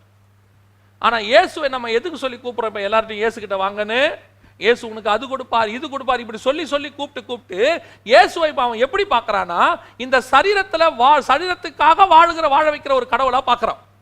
ஆனா நீங்களும் நானும் வந்தது சாகறதுக்கு வந்திருக்கிறோம். இந்த மாம்ச இச்சைகளை சிலுவையில் அறைந்து முடிச்சிட்டு, இனி நான் அல்ல, எது பிழைத்திருக்கிறது? கிறிஸ்துவே எனக்குள் பிழைத்திருக்கிறார். அந்த ஸ்டேஜுக்கு நீங்களும் நானும் போகணும். இப்ப நமக்குள்ள இருக்கிற மாம்சம் செத்து இருக்குதா? இப்ப யோசிச்சு பாருங்களேன். உங்க பையன் இருக்கிறான், உங்க மக இருக்கிறாங்க வீட்டில். அவங்களுக்கு நீங்க ஆசீர்வாதத்தை கொடுக்க விரும்புறீங்க, படிப்பை கொடுக்க விரும்புறீங்க, டிசிப்ளினோட கொடுக்க விரும்புகிறீங்களா? அது எப்படி இருந்தாலும் பரவாயில்ல, நீ படிச்சு முடிச்சிரு அப்படின்னு ஒரு தகப்பன் சொன்னானா அவன் சரியான தகப்பன் கிடையாது. எப்படியோ நீ எக்க வேணா கேட்டுருப்பா, ஆனா டிகிரி மட்டும் முடிச்சிரு, அதான் முக்கியம் அப்படின்னு சொன்னா சரியான தகப்பன் அல்ல. ஆனால் நல்ல ஸ்கூல்ல என்ன சொல்லி கொடுப்பாங்க தெரியுமா? படிப்பு ரெண்டாவது, டிசிப்ளின் ஃபர்ஸ்ட். அதான் சொல்லி கொடுப்பாங்க. நீ குறைவா மார்க் எடுத்தா கூட பரவாயில்ல, நல்ல பையனை மார்க் எடு. சில ஸ்கூல்ல பார்ப்போம், பையன் நல்ல மார்க் எடுத்திருப்பான், ஆனா மொத்த சேட்டையும் அவன் தான் செய்வான். டீச்சர் கூப்பிட்டு சொல்லுவாங்க, நீ நல்லா படிக்கிறங்கிற ஒரே காரணத்துக்காக உன்னை விட்டுக்கிட்டு இருக்கிறேன். காரணம் என்ன? அவங்ககிட்ட படிப்பு இருக்கு, டிசிப்ளின் இல்லை. Discipline is very important. ஆவிக்குரிய வாழ்க்கையில ஆசீர்வாதம் ரெண்டாவது, ஆவிக்குரிய வாழ்க்கையில பரிசுத்தம் தான் முக்கியம். நீங்க நானும் செத்துருக்கணும், நமக்குள்ள இருக்கிற அந்த அவயம் செத்துருக்கணும். அதை தான் விரும்புறார் பவுல். சொல்றாரு, என்னை நான் சிலுவையில் அறைந்திருக்கிறேன். ஏன்? சாக ஒப்பு கொடுங்க. நீ மாடலா மாறணும். மாடலா மாறணும்னா முதல்ல உங்களை சாக ஒப்பு கொடுக்கணும். இப்ப நான் செத்துட்டேங்கிற ஒரு கான்ஃபிடென்ட் உங்களுக்குள்ள வந்திருக்குதா? நான் பைபிள் ஃபுல்லா நீங்க பாத்தீங்கன்னா, இந்த பரிசுத்தவான்களை ஆசீர்வதிக்கிறதுக்கு முன்னாடி இந்த சாகுற நிலைமைக்கு கொண்டு போய் தான் கர்த்தர் கொண்டு வர்றாரு. அது எந்த விதத்துல நான் உங்களுக்கு ஸ்பிரிச்சுவலி உங்களுக்கு சொல்றேன் பாருங்க. ஒரு இடத்துல எலியா சொல்றாரு, நான் சாகிறேன், போதும் நான் சாகிறேன். அந்த இடத்துக்கு வந்துட்டார். யோசேப்பு குழியில போட்டு சாகிற நிலைமைக்கு வந்துட்டார். ஆபிரகாம் ஆசீர்வதிக்கிறதுக்கு முன்னாடி சரீரம் செத்தது அப்படிங்கிற இடத்துக்கு வந்துட்டார். நீங்க எல்லாரையுமே பாருங்க, அவங்க ஆசீர்வதிக்கப்படுறதுக்கு முன்னாடி அவங்க ஒரு மரண நிலைமைக்கு வருவாங்க. ஆத்துமாவிலையோ சரீரத்திலேயோ அப்படி ஒரு இடத்துக்கு அவங்க வருவாங்க. அவ்வளவுதான், இனி பினிஷ் அப்படின்னு. அந்த இடத்துல இருந்து தான் கர்த்தர் அவர்களை எழுப்புவார். உங்களை என்னையும் அப்படித்தான் கர்த்தர் விரும்புறாரு. சரீரத்தை சாக ஒப்புக்கொடு, நான் உன்னை மாடலா மாத்துறேன், அநேகருக்கு உன்னை மாடலாக மாற்றுவேன். மாறுவோம். உங்களை என்னையும் பார்க்கிறவங்க ஒரு ஆசைப்படுவாங்க. நான் ஒரு நாள் வசனத்தை வாசித்துக்கிட்டு இருக்கும் போது, ஆபிரகாமுடைய பேரை இன்னைக்கு எல்லாருக்கும் வைக்கிறாங்க, யாக்கோபுடைய பேரை வைக்கிறாங்க, அப்புறம் யோசேப்போட பேரை வைக்கிறாங்க. இந்த பைபிளில் இருக்கிற பேரெல்லாம் வைக்கிறாங்களே, இவங்க எல்லாம் கர்த்தருக்கு உண்மையா வாழ்ந்ததுனால ஒரு மாடலா மாறினதுனால வச்சாங்க. அந்த மாதிரி வேற யாராவது ஊழியக்காரனுடைய பேரை வைக்கிறாங்களா அப்படின்னு யோசித்த போது, ஒரு சிலர் மிஷினரிகளுடைய பேரை வச்சிருக்கிறாங்க. ஒரு சில மிஷினரிகள், நல்ல மிஷினரிகளுடைய பேரை அவங்க வச்சிருக்கிறாங்க. மற்றபடி ஒரு இப்போ ஆபிரகாம் பேர் பார்த்தீங்கன்னா நிறைய பேருக்கு வைக்கிறாங்க. அப்புறம் டேவிடுங்கிற பேர் நிறைய பேருக்கு வைக்கிறாங்க. அந்த மாதிரி யார் பேரையாவது வைக்கிறாங்களா, நிறைய பேரை வைக்கிறாங்களா அப்படின்னு யோசித்த போது, அப்படி ஒரு சிலர் மட்டும் இருக்கிறாங்க. ஆச்சரியமா இருந்துச்சு. டேவிட் லிவிங்ஸ்டன், அவருடைய பேரை பார்த்தா நிறைய பேருக்கு இருக்குது லிவிங்ஸ்டனுடைய பேர். அவங்களே சொல்றாங்க, நாங்கள் அவருடைய பேரை தான் வச்சோம், ராக்லாண்டுடைய பேர், இந்த மாதிரி வைக்கிறாங்க. என்ன காரணம் அப்படின்னு கேட்டா, இவங்களும் அந்த காலத்தில் ஒரு மாடலா, நம்ம காலத்தில் ஒரு மாடலா இருக்கிறாங்க. அப்போ நாம மாடலா இருக்கிறோம் அப்படின்னா நம்முடைய பேரை ஒரு ஜெனரேஷனுக்கு நம்பி வைக்கணும். இந்த மாதிரி நீ வரணும், இவரை மாதிரி நீ வரணும்னு உன் பேரை ஒருத்தருக்கு வைக்கிறாங்கன்னா நீ மாடலா மாறுறேன்னு அர்த்தம். நான் வாசிட்டு இருக்கும்போது அதான் தோணுச்சு, ஏன் இவங்க பேரெல்லாம் வைக்கிறாங்களே, இன்னைக்கு உள்ள பரிசுத்தவான்கள் பேரை ஏன் வைக்க முடியல? அவங்க பார்க்குறாங்க, அப்படியே பார்க்குறாங்க, அநேகருடைய வாழ்க்கையை பார்க்குறாங்க, முடிவு வரைக்கும் பார்க்குறாங்க. சிலர் தன்னுடைய ஊழியக்காரன் மேலே உள்ள பாசத்தில் ஒரு பாஸ்டருடைய பேரை வைப்பாங்க, அது ஒரு சிலர் 1-2 பேர் வைப்பாங்க. ஒரு சிலர் மிஷினரிகளாக இருந்தால் அந்த மிஷினரிகளோட பேரை வைப்பாங்க. பரவலாக அப்படி ஒருத்தருடைய பேரை நம்ம வைக்கிறோமா? நம்ம பேரை வைக்கிற இடத்துக்கு நம்ம வருவோமா? அந்த ஆசை வரணும். அப்படி வந்தால் தான் நீங்களும் நானும் மாடலாக மாறுறோன்னு அர்த்தம். இப்போ பவுல் என்ன சொல்கிறாரு, நான் என்னை சிலுவையில் அறைந்திருக்கிறேன். ஏன் இப்போ நான் மாடலாக மாறணும்னா, ஒரு பாவ சரீரத்தில் இருந்த மனுஷன் நான், இப்போ நான் பாவத்திலிருந்து விடுபடணும், இந்த மாம்சத்தை சாகடிக்கணும்னு அவர் விரும்புகிறார். ஸோ என்னை நான் சிலுவையில் அறைந்திருக்கிறேன். இப்போ அரைஞ்சிட்டார், ஃபர்ஸ்ட் ஸ்டேஜ் கிராஸ் ஆகிட்டார். இப்போ 2வது ஸ்டேஜ் அவருக்குள்ள வரார். அவர் என்ன சொல்றார்? வாசிங்க, கலாத்தியருக்கு நிருபம் 2ஆம் அதிகாரம் 20வது வசனத்தை வாசிங்க. கலாத்தியர் 2:20 வாசிங்க. கிறிஸ்துவுடனே கூட சிலுவையில் அறையப்பட்டேன், ஆயினும் பிழைத்திருக்கிறேன். இனி நான் அல்ல, கிறிஸ்துவே எனக்குள் பிழைத்திருக்கிறார். இந்த வசனத்தை நல்ல கவனிங்க. ஃபர்ஸ்ட் சொல்றாரு, எனக்குள்ள பாவம் கிரியை செய்தது, அது நான் அல்ல, எனக்குள்ள இருக்கிற பாவ பிரமாணமே அப்படி செஞ்சுச்சு.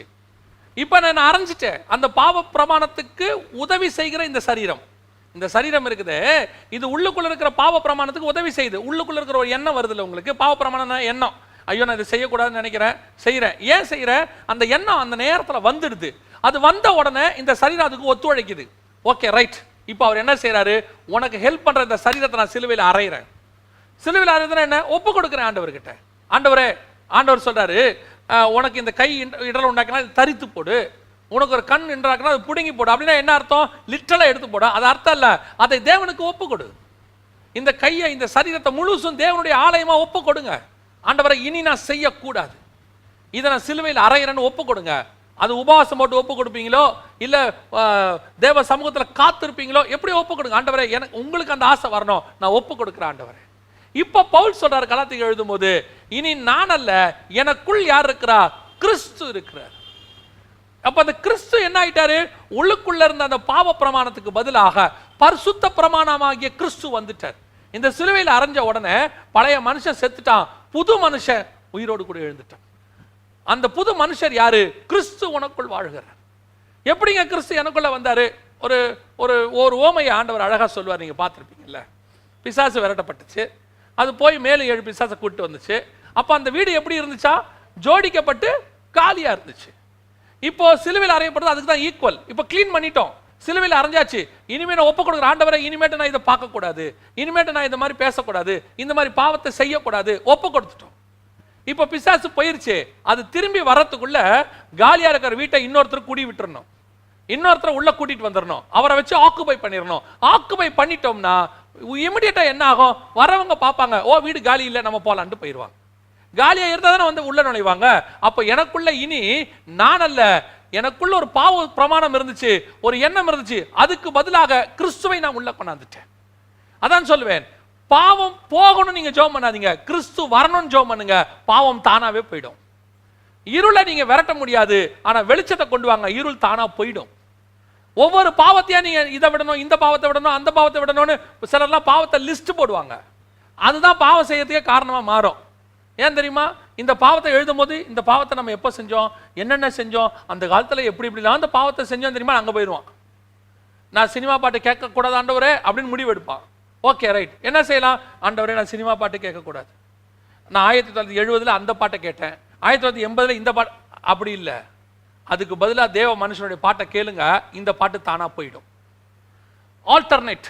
எனக்குள்ள இருந்த பாவ சரீரத்துக்கு பதிலாக எனக்குள் இப்பொழுது கிறிஸ்து பிழைத்திருக்கிறார். எனக்குள்ள கிறிஸ்து வந்துட்டாரு. ஆல்டர்னேட். உள்ளுக்குள்ள இயேசுவை கொண்டு வாங்க. 24 hours இயேசுவோடு கூட வாழ்ற ஒரு இடத்துக்கு வாங்க. அப்படி ஒரு அனுபவத்துக்கு நீங்க வந்து பாருங்க. உங்களுக்கும் கிறிஸ்துவுக்கும் இருக்கிற அந்த ஐக்கியத்தை நீங்க உங்க லைஃப்ல அபியாசப்படுத்த தொடங்கின பிறகு உங்களை அறியாமலே ஏன் இந்த பாவங்கள்லாம் உங்களுக்குள்ள இல்லாமல் இருக்கிறத நீங்க பார்ப்பீங்க. நீங்க விரட்டி இருக்கவே மாட்டீங்க, அது போயிருக்கும், அவ்வளவுதான். அது யூசுவலா நடக்கும். ஒரு பெர்ஃப்யூம் ரூம் ஃப்ரெஷ்னரை நீங்க போட்டீங்கன்னா அது உள்ள இருந்த ஆர்டர் ஸ்மெல் தானாவே போயிருக்கும். அந்த அந்த அந்த துர்நாற்றத்தை நீங்கள் விரட்ட வேண்டாம், ஒரு ஃப்ரெஷ்னரை கொண்டாந்துருங்க, தானாவே துர்நாற்றம் போயிடும். நம்மள நிறைய பேர் என்னுடைய பிரச்சனை என்னன்னா, இந்த பாவத்தை விடணும், அந்த பாவத்தை விடணும், இப்படி பாவத்தை பத்தியே யோசிச்சுட்டு இருக்கிறோம். அதுக்கு பதிலாக கிறிஸ்துவை யோசிங்க, வசனத்தை யோசிங்க, ஒரு பாட்டை பாடிக்கிட்டே இருங்க, ஒரு துதியை சொல்லிக்கிட்டே இருங்க, கிறிஸ்துவை தியானிச்சுக்கிட்டே இருங்க. இது நடக்க நடக்க நடக்க தானா உங்களுக்குள் இருக்கிற அந்த பாவ பிரமாணம் மரித்து சிலுவையில் அறையப்பட்டிருக்கும். உங்களை அறியாமலேயே உங்கள் சரீரம் அந்த பாவத்திற்குள்ளே போகாது, அதை பத்தி நினைக்காது. என்ன காரணம் தெரியுமா? இது ஜென்ம சுபாவம். தாய் பாவத்தில், என் தாய் பாவத்தில் என்னை கர்ப்பம் தரித்தாள்னு சொல்லி தலைமுறை தலைமுறையா வந்தது. அது நமக்குள்ள கிரியை செய்யறதுக்கு நிறைய வாய்ப்பு இருக்கு. நீ அல்ல, திருப்பியும் சொல்றேன், இந்த பாவத்தை செய்வதற்கு காரணம் நீ அல்ல, உனக்குள்ள இருக்க பாவ பிரமாணம். இந்த பாவ பிரமாணத்தை நீ நீக்கணும்னா உனக்குள்ள கிறிஸ்து வரணும், கிறிஸ்து உனக்குள்ளே வாசம் பண்ண தொடங்கணும். இனி நான் அல்ல, எனக்குள் கிறிஸ்துவே வாழுகிறார். அததான் அழகா ஒரு பாட்டு இருக்குது, எனது ஜீவன் கிறிஸ்துவுக்குடனே தேவனுக்குள்ளே மறைந்தது. உள்ள கொண்டு போய் வச்சாச்சு. இனி நான் அல்ல, கிறிஸ்து. அந்த இடத்துக்கு நீங்க வந்து பாருங்களேன். ஒவ்வொரு நாளும் காலையில் எழுந்திரிச்சதுல இருந்து தேவ சமூகத்தில் உங்களை டைம் ஸ்பெண்ட் பண்ணி பாருங்க. பாவத்தை விடணும், ஐயோ காலையில் எழுந்திரிக்கும் போது இந்த பாவம் வந்துருமே அப்படின்னு. அதான் எனக்கு ஒரு நண்பர் இருக்கிறார். அந்த நண்பர் வந்து அவருக்கு வந்து ஒரு சின்ன பிரச்சனை என்னன்னா, எப்போ பார்த்தாலும் அவருக்கு தலைவலி வரும். அந்த தலைவலி வரும், கண்டிப்பா வரும். அவர்கிட்ட அடிக்கடி சொல்வேன், நீ அதை நினைக்காத, அதை யோசிக்காத. நம்ம இல்லைனாலும் யோசிக்கும் போது அது வந்துடும். நம்ம அந்த தலைவலி இல்லைனாலும், ஐயோ இன்னைக்கு தலைவலி இல்லையோ அப்படின்னு அது வந்துடும். ஆமா ஐயோ வந்துருச்சு. அதுக்கு பதிலா நீ அந்த தலைவலியே யோசிக்காத, அதை விட்டுட்டு எப்படிங்க முடியும்? அதுதான் கிறிஸ்து நமக்குள்ள வர்றது. அந்த பலகீனத்திலிருந்து கர்த்தர் நம்மை பலமாய் மாற்றுவார். இன்னைக்குள்ள நீ விட முடியாத பாவங்கள்னு கொஞ்சம் இருக்குது. என்னங்க பண்ணணும்? இன்னைக்கு சிலுவையில் அறைய ஒப்பு கொடுங்க. இன்னிலிருந்து உங்களுக்குள்ள கிறிஸ்து வாசம் பண்ண போறார், உங்க வீட்டுக்குள்ள கிறிஸ்து வாசம் பண்ண போறார். ஒரு தடவை நடந்த சம்பவத்தை தான் சொல்றேன். நான் சொல்றதுக்கு ஒன்றும் வருத்தம்லாம் படலை.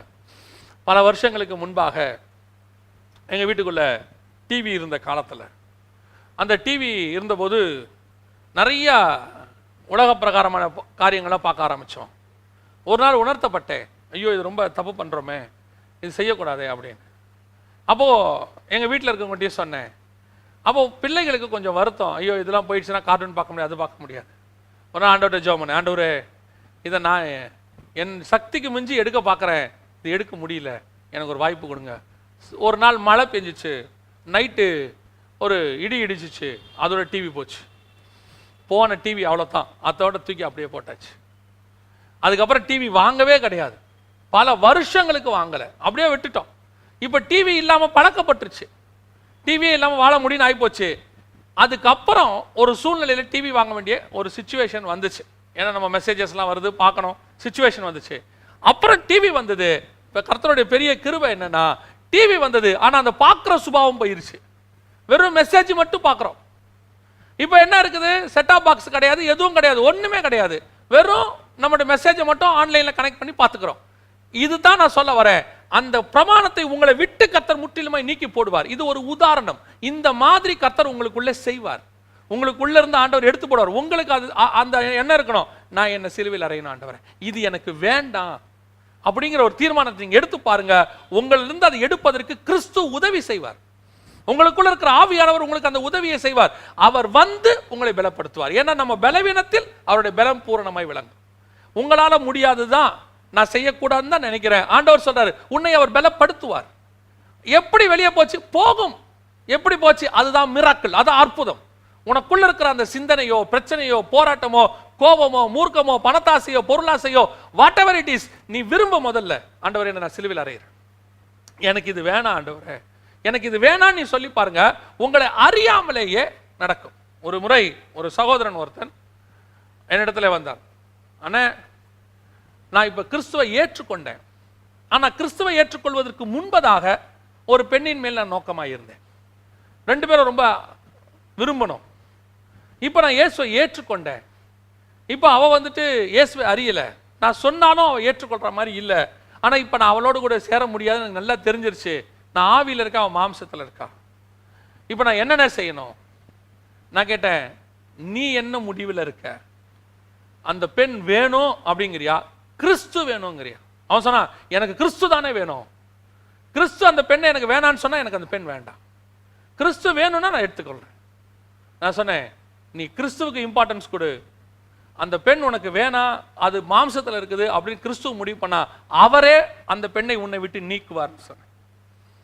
அந்த பையன் ஜெபம் பண்ணான். 3 நாட்கள் எனக்கு தெரியும். 3 நாட்கள் அவன் ஜெபம் பண்ணான். அந்த 3 நாள் அவன் ஜெபம் பண்ணி முடிக்கும் போது அந்த பெண் அவனிடத்துல வந்தாள். வந்து சொன்னா, உனக்கு எனக்கு செட் ஆகாது. அவ சொன்ன வார்த்தை, உனக்கு எனக்கு செட் ஆகாது. இப்ப இவனுக்கு ரொம்ப கஷ்டம். ஏன்னா இவன் ஒரு உண்மையா நேசிச்சிருக்கிறாரே, இவருக்கு கஷ்டம். அவன் எப்படி நேசிச்சான்னு தெரியாது. ஆனா அவ ஒரே நாள்ல கட் பண்ணிட்டு போயிட்டான், மொத்தத்தையும் கட் பண்ணிட்டு போயிட்டான். அவன் என்கிட்ட வந்தான், அண்ணே அவ இப்படி சொல்லிட்டு போயிட்டானே, நீ பண்ண ஜபத்துக்கு கிறிஸ்து பதில் கொடுத்திருக்கிறார், உன்னால் விட முடியாது.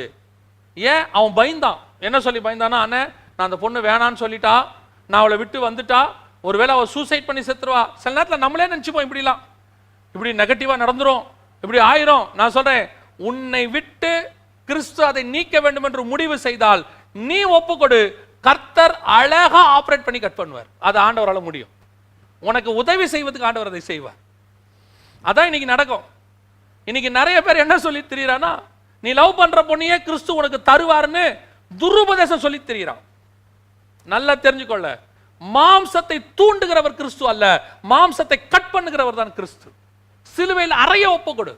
உன்னை விட்டு நீக்க முடியாத பாவங்களை நீக்க நீ விரும்பியும் உன்னால போகாது. ஐயோ போனா பிரச்சனை வருமா, இப்படிலாம் நீ எதெல்லாம் நினைக்கிறியோ, கிறிஸ்து உன்னை விட்டு கட் பண்ணி தூக்குவார். இனி நீ அல்ல, உனக்குள் கிறிஸ்து வாசம் பண்ணுவார். உனக்குள்ள இருந்து அவர் வாசம் பண்ண தொடங்குவார். அதுதான் நடக்கும். அதுக்கப்புறம் உன்னை பார்க்கிறவர்கள் கிறிஸ்துவை பார்க்க தொடங்குவார்கள். இப்ப நீ மாடலா மாறிடுவேன். இப்ப யோசிச்சு பாருங்க, நம்மளை பார்க்கறவங்களா கிறிஸ்துவை பார்ப்பாங்க. நீ பேசினா சொல்லுவாங்க இது கர்த்தருடைய வார்த்தை. நீ வந்தா சொல்லுவாங்க ஒரு தேவ பிரசன்னம் இருக்கு. நீ வரணும்னு அவங்க விரும்புவாங்க. காரணம், நீங்க வந்தீங்கன்னா அந்த இடத்துல ஒரு காட்ஸ் பிரசன்ஸ் இருக்குது. காரணம் என்ன? கிறிஸ்து உனக்குள் வாசம் பண்ண தொடங்கிட்டார்னு அர்த்தம். ஒரு நாள் காலத்துல நீ போய் உட்காந்தீனா, நீ வரத ஒரு கூட்டம் விரும்புச்சு. எப்படி? அங்க வந்தா ஜாலியா இருக்கும், அந்த இடம் பயங்கர ஜாலியா போவோம், நல்லா அரட்டடிப்பாங்க அப்படின்னு. ஆனா அந்த கூட்டம் போய் இப்ப எந்த கூட்டம் வரும் தெரியுமா? நீ வந்தினா வசனம் பேசுவ, நீ வந்தினா அங்க ஒரு தேவ பிரசன்னம் இருக்கும், நீ வந்தினா வசனத்துல ஒரு வெளிப்பாடு கிடைக்கும், நீ அந்த இடத்துல வந்தினா ஒரு தீர்க்க தரிசனம் கிடைக்கும். உன் கூட பேசிக்கிட்டே இருந்தா உங்களுக்கு உள்ளுக்குள்ள இருக்கிறதான கவலைகள் போய் ஒரு சமாதானம் வரும். இப்படி கிறிஸ்து உனக்குள்ளே வாசம் பண்ண தொடங்குவார். இதுதான் நீ மாடலா மாறுறதுக்கு அடையாளம். உன்னை மாம்ச பிரகாரமா ஒரு கூட்டம் தேடுதுன்னா உனக்குள் இன்னும் பாவப்பிரமாண கிரியை செய்யுதுன்னு அர்த்தம். நீ வாப்பா, நீ இல்லாம போர் அடிக்குது, நீ வந்தா கொஞ்ச நேரம் டென்ஷன்லாம் போய் ஒரு மணி நேரம் ஜாலியா இருக்கலாம்னு கூப்பிடுறானா உனக்குள் பாவப்பிரமாண கிரியை செய்யுதுன்னு அர்த்தம். அதே நேரத்துல நீங்க வாங்க, நீங்க வந்தீங்கன்னா கொஞ்ச நேரம் வசனம் பேசலாம், எனக்கு ரொம்ப ஆவிக்குரிய வாழ்க்கையில நான் ரொம்ப விழுந்த நிலைமையில இருக்கிறேன், நீங்க வந்துட்டு போனீங்கன்னா கொஞ்சம் யூஸ்ஃபுல்லா இருக்கும். நான் எத்தனையோ ஊழியக்காரங்களை பத்தி கேள்விப்பட்டிருக்கிறேன். அவங்க ரொம்ப சிம்பிளா தான் இருப்பாங்க. ஆனா அவங்க கிட்ட இருக்கிற சாட்சி என்ன தெரியுமா? அவர் வந்துட்டு போனார்னே சர்ச்சு பலப்பட்டுச்சு, அவர் வந்துட்டு போனாருன்னு சர்ச்சு விசுவாசத்துல வளர்ந்துச்சு, அவர் வந்துட்டு போனாரு, ஒரு 10 பேர் ஞானஸ்தானத்துக்கு ஒப்பு கொடுத்தாங்க. சில ஊழியக்காரங்க வந்துட்டு போவாங்க, அந்த ஏரியாவே அல்லோகோல பட்டிருக்கும், 10,000 பேர் வந்திருப்பாங்க, ஆனா சர்ச்சில் மாற்றம் இருக்காது. வெச்சோம் ஒரு ஊழியர் சொன்ன சாட்சியை நான் உங்களுக்கு சொல்றேன். லட்சக்கணக்கில் செலவு பண்ணி ஒருத்தரை வச்சு மீட்டிங் வச்சேன், எனக்கு ஒரு பிரயோஜனமும் இல்லை. ஆனா கூட்டம் வந்துச்சு, அவரை பார்க்க கூட்டம் வந்துச்சு. நான் அன்னைக்கு ஒரு முடிவு எடுத்தேன், இனி அவரை வச்சு மீட்டிங் வைக்கிறது இல்லை. அவரை மட்டும் இல்ல, யாரை வச்சு மீட்டிங் வைக்கிறது இல்லை. ஏன்? கூட்டம் வருது, ஜனங்க சந்தோஷமா அவரை பார்க்கறாங்க, முடியும் போது முண்டி அடிச்சுக்கிட்டு போய் ஜபத்துக்கு நிக்கிறாங்க, அவரும் எல்லாருக்கும் ஜெபம் பண்றாரு, எல்லாம் ஓகே தான். ஆனா what is the end of the day? Result என்ன? ரிசல்ட் இல்ல. காரணம், அங்கே கிறிஸ்து இல்லை, அங்க மாம்சம் இருக்கு. ஆனா ஒரு சில ஊழியர் அவர் சொன்னாரு, ஒரு சிலரை கூட்டிட்டு வந்தேன், அவங்கள வச்சு நான் மீட்டிங்லாம் வைக்கல, என் சர்ச்சுக்குள்ளேயே தான் வச்சேன். ஆனா என் சர்ச்சில் அன்னைக்கு ஒரு பெரிய மாற்றம், என் சபை அதுக்கப்புறம் ஆவிக்குரிய வாழ்க்கையில மாற்றமாகி இன்னைக்கு வேற இடத்துல இருக்குது. அதுதான் உனக்குள்ள இருந்து கிறிஸ்து கிரியை செய்கிறது. நீ மாடலா மாறுறேன்னு அர்த்தம். இதை விரும்பணும். ஆண்டவரே, நீர் எனக்குள்ள இருந்து வாசம் பண்ணணும். ஆண்டவரே, நீங்க எனக்குள்ள இருந்து கிரியை செய்யணும். ஆண்டவரே, இனி நான் அல்ல, கிறிஸ்து எனக்குள் பிழைத்திருக்கிறார். கிறிஸ்து உனக்குள்ள இருந்தா உன் பார்வை மாறும், கிறிஸ்து உனக்குள்ள இருந்தா உன் பேச்சு மாறும். கிறிஸ்து உனக்குள்ள இருந்தா எப்படி இயேசு உட்காந்து எங்கேயா அரட்டை அடிப்பாரா? யோசிச்சு பாருங்க. சீஷர்ல கூட்டிட்டு வாங்கப்பா, போய் ரிலாக்ஸா போய் நம்ம ஒரு ஹோட்டல்ல போய் உட்காந்து கொஞ்ச நேரம் டென்ஷன் போக சாப்பிட்டுட்டு வருவோம், கூப்பிடுவாரா? அவர் என்ன பண்ணுவார் தெரியுமா? நீங்கெல்லாம் சாப்பாடு வாங்க போங்கப்பா, ஏன் இங்க ஒரு ஆத்மா சந்திக்க வேண்டியிருக்கு சமாரஸ் தெரிய, நான் அதுக்குள்ளே சந்திச்சுட்டு வந்துடுறேன். இவர்கள் சாப்பாடு வாங்க போயிருந்தார்கள், அதுக்குள்ளே ஒரு ஆத்மா ரட்சிக்கப்பட்டாரு, அது மூலமா ஒரு கிராமமே வந்துருச்சு. இப்படித்தான் நீங்களும் நானும் இருப்போம். நான் ரொம்ப யோசிப்பேன், ஏன் இயேசு பேசினதெல்லாம் வசனமாச்சு? ஏன் இயேசு பேசினதெல்லாம் பைபிள் ஆச்சு? ஏன் பவுல் எழுதுனதெல்லாம் பைபிளா மாறிடுச்சு? அவர் சும்மா லெட்டர் எழுதுறாரு. நீங்க யோசிச்சு பாருங்க, எபேசு சபைக்கு லெட்டர் எழுதுறாரு. அவர் உட்காந்துக்கிட்டு ஒரு ஜெயிலில் உட்காந்துக்கிட்டு ஒரு லெட்டர் எழுதுறாரு.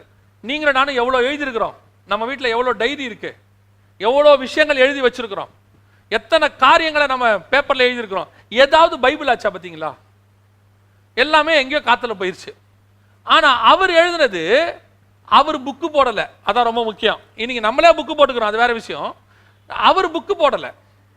அவர் வந்துட்டு edited by, published by, copyright owned by அப்படின்லாம் எதுவுமே போடல. அவர் சும்மா எழுதுறாரு. பாருங்கள், நான் எவ்வளவா எழுதுனேன், சும்மா இருக்க நேரத்தில் எழுதுறாரு. ஆனா எப்படி அது மட்டும் பைபிளா மாறிடுச்சு? அவர் எழுது நல்லா எடுத்துக்கொள்ளுங்க. இதே மாதிரி நிறைய பேர் எழுதியிருக்கிறாங்க பழைய ஏற்பாட்டில். சாலமோன் எழுதினது உன்னத பாட்டு, பிரசங்கி எல்லாம் பைபிள் ஆயிருச்சு. சாலமோன் ஞானம்னு ஒண்ணு இருக்கு, அது பைபிளா மாறல. எஸ்ரா எழுதுனதுலயே ஒரு சில புக்கு உள்ள வந்துருச்சு, ஒரு சில புக்கு உள்ள வரல. ஏன்? நீங்க என்ன எழுதுறீங்கன்றது ரெண்டாவது, உங்களுக்குள்ள இருந்து ஆவியானவர் எழுதணும். நீங்க எப்படி மாறி அதை எழுதுறீங்கன்னு ஆவியானவர் பார்க்கிறாரு. அந்த ஆவியானவர் எழுதுனது மட்டும்தான் பைபிளா மாறும். ஆவியானவர் உங்களுக்குள்ள இருந்து பேசுறது மட்டும்தான் வேத வாக்கியமா மாறும். இயேசு பேசுறது எல்லாம் வசனம். ஏன்னா அத்தனையும் பரலோகம் சொல்லி அவர் பேசுறாரு. மாம்சம் அவருக்குள்ள வெளிப்படவே இல்லை. பிதா எனக்கு என்ன சொன்னாரோ அதை நான் பேசினேன். பவுல் அப்படித்தான். அவர் என்ன பேசினாரோ அது இயேசு சொன்னதை அவர் பேசினார். அதனால அதெல்லாம் பைபிளா மாறிச்சு. அதெல்லாம் அந்த மாதிரி உங்க வாழ்க்கையிலையும் என் வாழ்க்கையிலையும் நீங்களும் நானும் பேசுறது ஒரு வேதமா மாறுற அளவுக்கு, ஒரு இருதயத்தை உடைச்சு திருத்துற அளவுக்கு, லீதியாளின் இருதயத்தை திறக்கிற அளவுக்கு நீங்க ஒரு லெட்டர் எழுதுனீங்கன்னா ஒரு சபை மாறணும். இன்னைக்கு எழுதுறாங்க சிலர், அதாவது பவுல் எழுதின மாதிரி அவங்களும் ட்ரை பண்ணுவாங்க. அவர்களுக்கு எழுதுகிறதாவது இவர்களுக்கு எழுதுகிறதாவதுன்னு எழுதுறாங்க. ஆனா அதெல்லாம் பவுல் எழுதின மாதிரி பைபிளா மாறல பாருங்க. ஏன் தெரியுமா? பவுல் வெறும் லெட்டரா எழுதல, அவர் மாடலாகி எழுதுறாரு. கிறிஸ்து அவருக்குள்ள தரித்து சிலுவையில் அறையப்பட்டு அதற்கு பிறகு எழுதுறாரு. எழுதுறதெல்லாம் பைபிளா மாறுச்சு. நீங்களும் நானும் அப்படி ஒரு இடத்துக்கு வரணும்.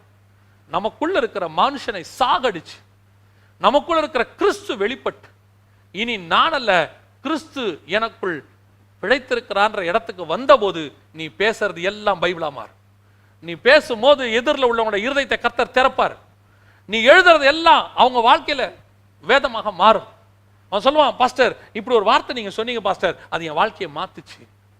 பிரதர் அன்னைக்கு நீங்க சும்மா சாதாரணமா தான் ஒண்ணு சொன்னீங்க, ஆனா அது என் வாழ்க்கையில ஒரு பெரிய மாற்றத்தை கொண்டு வந்துச்சுன்னு சொல்லுவாங்க. காரணம் உனக்குள்ள இருக்கிற கிறிஸ்து. அதான் இம்பார்ட்டன்ட். நீங்க பார்க்கணும், என் மாம்சம் சாகுதா, கிறிஸ்து எனக்குள் பிழைத்திருக்கிறாரா?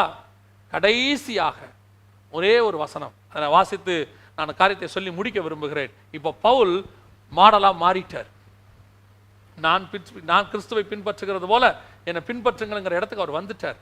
இப்போ கடைசியா ஒன்று அவர் செய்யறாரு. வாசிங்க 2 தீமோத்தேயுவின் புஸ்தகம் 4ஆம் அதிகாரம் 6வது வசனத்தை வாசி. 2 தீமோத்தேயு 4:6 வாசி.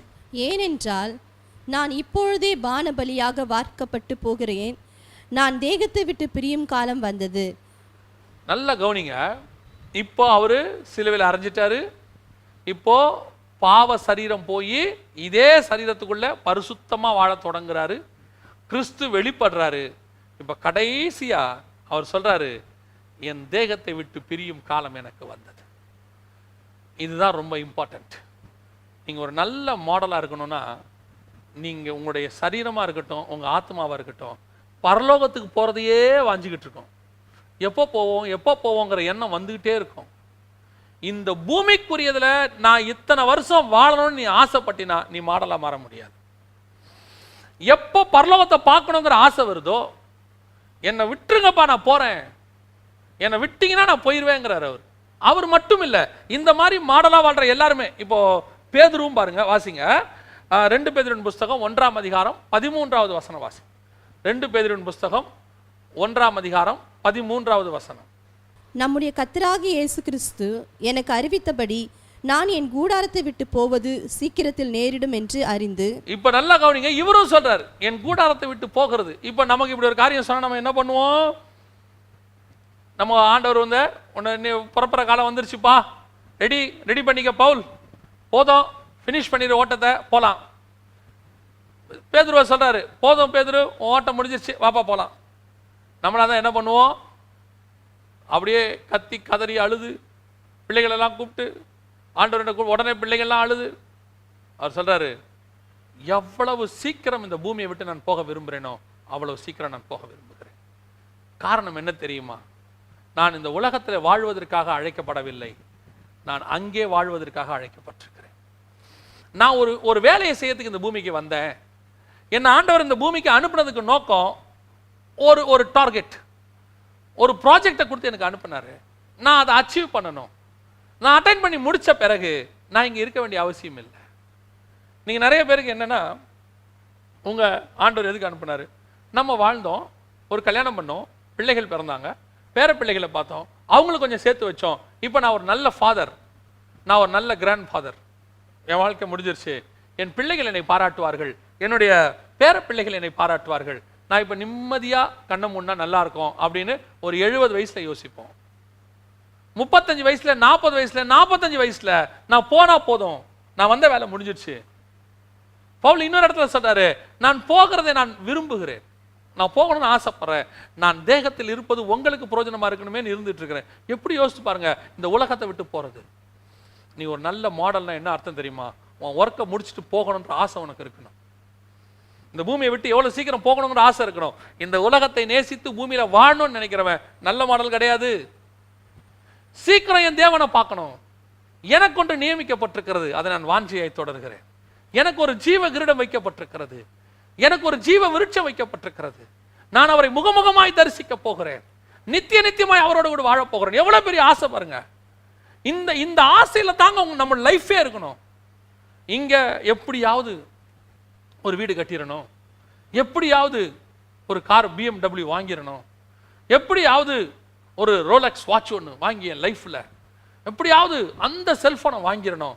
நான் சொல்றது ஆவிக்குரியவர்களே, உலகத்தார் இல்லை. உலகத்தாருக்கு கூட அந்த ஆசை இல்லைங்க. நிறைய உலகத்தார் பணம் அதிகமா வர வர அதை வெறுக்கிறான். நம்ம ஆட்கள் பணம் வர வர இன்னும் அதை நேசிக்கிறாங்க. அந்த நம்பர்ல என்னதான் இருக்குன்னே தெரியல. பேங்க்ல இவ்வளவு இருக்குன்னு கேட்கறதுல அவங்க காதுல ஒரு பெரிய சந்தோஷம். இத்தனை கோடி ரூபாய் இருக்கு அப்படின்னு கேட்கறதுல ஒரு பெரிய சந்தோஷம். அதை யூஸ் பண்றாங்கன்னா அத்தனை கோடி யூஸ் பண்ண போறது இல்லை. அதே சாப்பாடு தான். இன்னும் போனா போக போக சாப்பாடு வேற குறைஞ்சிருது. பாடியை ஃபிட்டா வச்சுக்கிறோன்னு காலையில டயட்டு, மத்தியானம் டயட்டு, நைட்ல டயட்டு, சாப்பாடை குறைச்சிக்கிட்டே போகுது வாழ்க்கை போக போக போக. ஆனா அந்த நம்பரை கேட்கறதுல மட்டும் ஆசை இருக்கு. அந்த நம்பர் குறைஞ்சிடக்கூடாது. போன வருஷம் பேலன்ஸ் எவ்வளோப்பா, இன்கம் டேக்ஸ் எல்லாம் போய் எவ்வளோ பேலன்ஸ் இருக்கு டெபாசிட்? போன வருஷம் 150 கோடி ரூபா, இந்த வருஷம் 125 கோடி ரூபா. ஏன் 25 கோடி குறைஞ்சிருச்சு? உடனே மனசுல வருத்தம். அந்த நம்பரை கேட்கறதுல என்ன இருக்கு? இன்னைக்கு சாப்பிட்டோமா, இந்த நிமிஷம் கிறிஸ்து வந்தால் நான் போகணும். எப்போ எனக்கு அந்த பெல் அடிக்கும், எப்போ எனக்கு அந்த உத்தரவு கிடைக்கும், எப்போ ஆண்டவரே என்னை கூப்பிடுவீங்க? உங்க ஆத்மா அதை வாஞ்சிக்கணும். நீ ஒரு நல்ல மாடலா இருந்தா உலகத்தை நேசிக்க மாட்டீங்க, உலகத்துல வாழ்றதை நேசிக்க மாட்டீங்க. எனக்கு ஒரு ஆண்டவர் ஒரு வேலை கொடுத்தாரு, அதை நான் முடிச்சுட்டு கிளம்பணும். அது என்ன வேலையா வேணா இருக்கட்டும். நான் சொல்றது உலக வேலை இல்லை, உங்களை அனுப்பின பரலோகத்தினுடைய வேலை. அதை நான் முடிக்கணும். முடிச்சேன், நான் உங்களை சந்திக்கணும் ஆண்டவரே. உங்க இருதயம் எப்போ அது மேல வாஞ்சியா இருக்குதோ அதை விட்டுட்டு ஆண்டவர் உங்களை ஒரு சபை கொடுத்துருக்கிறாரு, இல்லை ஒரு ஊழியம் கொடுத்துருக்கிறாரு, உடனே இந்த ஊழியத்தை அப்படியே இன்னும் பல நாடுகளுக்கு பெருக்கி, எல்லா ஊழியத்தை பார்த்துக்கலாம், பெரிய ஊழியம், எல்லா தலைநகரத்திலும் எனக்கு ஒரு ஆஃபீஸ், எல்லா நாட்டிலையும் நமக்கு ஒரு சர்ச் இப்படி இருக்கணும், நம்ம பிரான்ச்சில் 1000 வைக்கணும். எதுக்கு? இது விஷனா கொடுத்தாருன்னா ஓகே. இப்படி ஒரு விஷன் அவர் கொடுப்பாருன்னு எனக்கு தெரியாது. ஆனா அவர் ஒருவேளை உங்களுக்கு சொல்லி இருந்தார், அவர் சொல்லி இருந்தாருன்னா ஓகே. இவங்களே டிசைஷன், என் வாழ்நாளைக்குள்ள இதெல்லாம் பண்ணி முடிக்கணும். யார் சொன்னா அப்படி?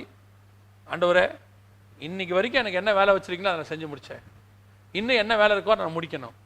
போயிட்டு தானியேல் கேட்கிறார் ஆண்டவரை பார்த்து, இந்த நாட்களை குறித்து அறிவதற்கு நான் ஆவலா இருந்தேன் அப்படின்னு சொல்லி 12ஆம் அதிகாரம் தானியேல். கர்த்தர் சொல்றாரு, தானியேலே, நீ போய் இளைப்பாரி கொண்டிரு, உன் சுதந்திர விதத்துக்கு எழுந்துற வரைக்கும் நீ போய் இளைப்பாரி கொண்டிரு அப்படின்னு சொல்றார். அவரோட அர்த்தம் என்ன? போதும், மினிஸ்ட்ரி முடிஞ்சிருச்சு, நீ போலாம், போ, நீ போய் ரெஸ்ட் எடு. அந்த மாதிரி தான் ஆண்டவர் நம்மளை சொல்லணும். முடிச்சாச்சுப்பா, நீ கிளம்பி வா. அந்த மாதிரி ஒரு ஆசை உங்களுக்கு எனக்கும் வரணும். இந்த இம்மைக்குரியது மேல, இந்த எதிர்காலத்தின் மேல, பேர பிள்ளைகளுக்கு சேர்த்து வைக்கிறதுக்கு மேல இருக்குன்னா நீங்க ஒரு நல்ல ரோல் மாடலா மாறவே முடியாது. ஒரு ஆவிக்குரிய மாடலா மாறணும்னா முதல்ல உங்களை நீங்க சிலுவையில் அறைய ஒப்பு கொடுங்க. ரெண்டாவது, உங்களுக்குள்ள கிறிஸ்து பிழைத்திருக்கணும். கடைசியா நான் எப்ப இந்த பூமியை விட்டு போவேங்கிற ஆசை இருக்கணும். அப்படி இருந்ததை பவுல் தான் சொல்றாரு, நான் கிறிஸ்துவை பின்பற்றுகிறது போல நீங்கள் பின்பற்றுங்கள். இது மூணு அவர்கிட்ட அந்த குட் குவாலிட்டி. அந்த ஃபாலோக்கு தான் சிலரை மாடலா வச்சுட்டு போறாராம். ஒரு சிலரை உங்களுக்கு நான் மாடலா வைக்கிறேன். பிலிப்பியர் 3:17 சொல்றாரு, சகோதரரே நீங்கள் என்னோடு கூட பின்பற்றுகிறவர்களாகி நாங்கள் உங்களுக்கு வழிகாட்டுகிறபடி நடக்கிறவர்களை மாதிரியாய் நோக்குங்கள். நாங்க என்ன சொல்றோமோ அதன்படி ஒரு கூட்டம் நடக்குது, அவங்கள மாடலா வச்சுக்கோங்க. இன்னைக்கு நீங்களும் நானும் அந்த மாடலா மாறணும். இதுக்கு ஒரு நல்ல அதுக்கு ஒரு பிரமாணம் தான் இந்த பைபிள். இது நல்லா படிச்சு இந்த அப்போஸ்தலர்கள் எப்படி வாழ்ந்தாங்களோ அப்படி வாழும்போது இனி நான் அல்ல, இனி எனக்குள் கிறிஸ்துவே பிழைத்திருக்கிறார். இந்த உலகம் எனக்கு அல்ல, இந்த இம்மைக்குரியது அல்ல. இன்னைக்கு சாப்பிட்றதுக்கு சாப்பாடு இருக்கு, போடுறதுக்கு ட்ரெஸ் இருக்கு, நாளைக்கு அதை நாளைக்கு தானே பார்த்துக்கோ. அதை பார்த்து பாரு. இன்னைக்கு நடத்தின ஆண்டவர் நாளைக்கு நடத்துவார். இன்னைக்கு இவ்வளவு கொடுத்தாரு, நாளைக்கு அதையும் கொடுப்பாரு. இல்லைங்க இன்னைக்கு ஒன்றும் தேவையில்லை, நாளைக்கு பிள்ளைக்கு ஃபீஸ் கட்டணும், 50,000 தேவைப்படும், அதை நாளைக்கு கொடுப்பாரு. இன்னைக்கு கொடுத்த ஆண்டவர் அதையும் கொடுப்பார். எத்தனை லட்சம் ஆனாலும் கொடுப்பார் தேவை இருந்தார். ஆனா உங்களுக்கும் எனக்கு என்ன தோணும் தெரியுமா? நான் சீக்கிரம் உங்ககிட்ட வந்துடணும் ஆண்டவரே, சீக்கிரம் உங்களை சந்திக்க வரணும், அந்த எண்ணம் வரணும். அதான் பவுலுக்கு இருந்துச்சு. இதுதான் ஒரு நல்ல மாடலோட அடையாளம். நாம ஜெபம் பண்ண போகிறோம். சர்வ வல்லமையுள்ள எங்கள் தகப்பனே, இந்த அருமையான காலை வேளைக்காக உமக்கு நன்றி. நாங்கள் உம்மை பின்பற்றுகிறவர்களாக, நாங்கள் உம்மை பின்பற்றி நீர் சொன்னதை அப்படியே கேட்டு நீர் விரும்புகிறபடி எங்கள் மாம்சங்களை சிலுவையில் அறைந்து நாங்கள் ஆவியிலே பிழைத்து இந்த மாம்சத்தில் இருந்தாலும் இனி எங்கள் மாம்சம் அல்ல, எங்களுக்குள் இருக்கிற கிறிஸ்துவே எங்களுக்குள் கிரியை செய்திருந்த பாவ பிரமாணத்தை உடைத்தெறிந்து போட்டு எங்களுக்குள் கிரியை செய்கிற கிறிஸ்துவின் பிரமாணத்தை, பிழைத்திருக்கிற கிறிஸ்துவை எங்களுக்குள்ளே, உயிர்த்தெழுந்த கிறிஸ்துவின் வல்லமை எங்களுக்குள்ளே கிரியை செய்ய கிருபை பாராட்டுவீராக. ஆண்டவரே, அநேகருக்கு நீர் எங்களை முன்மாதிரியாய் வைத்திருக்கிறேன். எங்களால் ஒருவன் இடல் அடைந்தான் என்று இருக்கக்கூடாது ஆண்டவரே. எங்களால ஒருத்தன் பரலோகத்துக்கு வந்தான்னு இருக்கணும். எங்களால கொஞ்சம் பேர் கிறிஸ்துவ விட்டு போனாங்கன்னு இருக்கக்கூடாது ஆண்டவரே. எங்களால கொஞ்சம் பேர் கிறிஸ்துவ கிட்ட வந்தாங்கன்னு இருக்கணும். உங்களால தான் இந்த கிறிஸ்தவத்தை விட்டே நான் போனேன்னு ஒரு சிலர் சொல்லிட்டாங்கன்னா ஆண்டவரே, அதை விட மோசமான சாட்சி வேற ஒண்ணுமே இல்லை. எங்க வாழ்நாள் எல்லாம் நாங்க ஒரு மாடலா, ஒரு நல்ல மாதிரியா, அநேகருக்கு சாட்சியா நிற்க கிருபை பாராட்டு. எங்களால எத்தனை பேர் வந்தாங்கன்னு இருக்கணும். எங்களால ஒருத்தர் கூட உங்களை விட்டு போயிடக்கூடாது தகப்பனே. இடர்களுக்கு உண்டாக்குற கல்லா நாங்க இருக்கவே கூடாது. அநேகருக்கு வழிகாட்டுகிற கல்லாக, கிறிஸ்துவினை திருப்புகிற ஒரு கல்லாக நாங்க மாற எங்களுக்கு கிருபை பாராட்டும். உடைய மகிமையுள்ள கரத்தில் எங்களை தாழ்த்துகிறோம். இதை கேட்கிற ஒவ்வொருத்தரும் அப்படி மாறுவார்களாக. நீர் மாத்திரம் மகிமைப்படும். எங்கள் ஆண்டவர் இயேசுவின் நாமத்தில் ஒப்பு கொடுத்து ஜெபிக்கிறோம் எங்கள் ஜீவனுள்ள நல்ல பிதாவே.